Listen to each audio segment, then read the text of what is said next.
Iran के supreme leader Khamenei Israel से जंग के बाद पहली बार मंजर आम पर आ गए। तेहरान में मजलिस में शिरकत की। मजलिस में शरीक अफराद ने खामनेई के हक में नारों के साथ उनकी हिमायत का इजहार किया। ईरान और इसराइल के दरमियान जंग बंदी के दौरान खामनेई नामालूम मकाम पर मुंतकिल हो गए थे।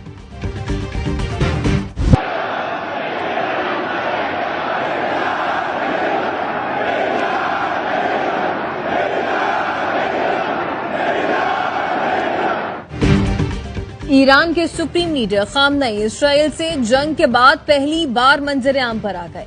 तेहरान में मजलिस में शिरकत की। मजलिस में शरीक अफराद ने खामनेई के हक में नारों के साथ उनकी हिमायत का इजहार किया। ईरान और इसराइल के दरमियान जंग बंदी के दौरान खामनेई नामालूम मकाम पर मुंतकिल हो गए थे।